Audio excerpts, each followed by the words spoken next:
তাদের কাজের যে ধরন, আশা রাখছি যে আগামী বাংলাদেশে মানে কওমি এই অঙ্গনটা একটা প্রভাবশালী জায়গায় পৌঁছে যাবে ইনশাআল্লাহ। তো আমরা এখানে আসবার করি হেফাজত ইসলাম এবং হাটাজারি মাদ্রাসার রাহবার আল্লামা আহমদ শফি এবং আল্লামা জুনায়েদ বাবুল রহমতুল্লাহ আলাইহি কবর জিয়ারত করেছি।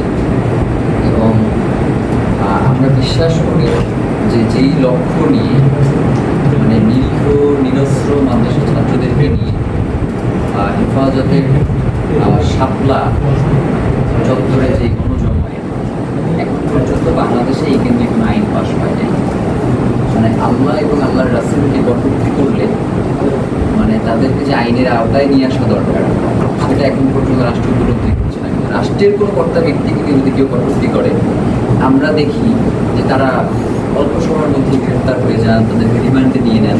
কিন্তু আমাদের জীবনের থেকেও যিনি প্রিয় আল্লাহ এবং তার রাসূল, তাদেরকে নিয়ে কটূক্তি করা হলে রাষ্ট্রের ব্যবস্থা দেখি না। হেফাজতে ইসলাম যে 13 দফা ছিল তার মধ্যে অন্যতম দফা ছিল এটি।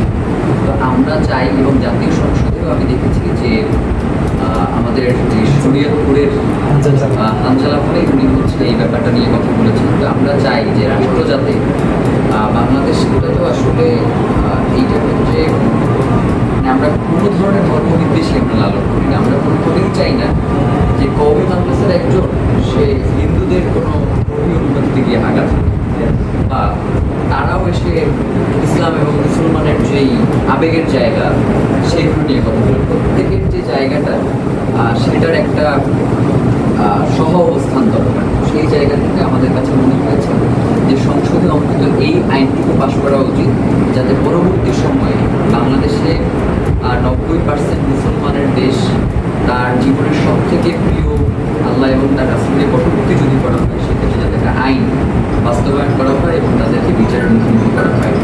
এবং আমি প্রত্যাশা রাখি শহীদ ওসমান হাদি এই হাটহাজারিতে এসে একটা কথা বলে গিয়েছিলেন যে মাদ্রাসার ছাত্রদের আসলে দেশপ্রেমে মানে এইটা নিয়ে কোনোদিন প্রশ্ন করবার কোনো সুযোগ নেই, শুধুমাত্র তাদেরকে প্রপার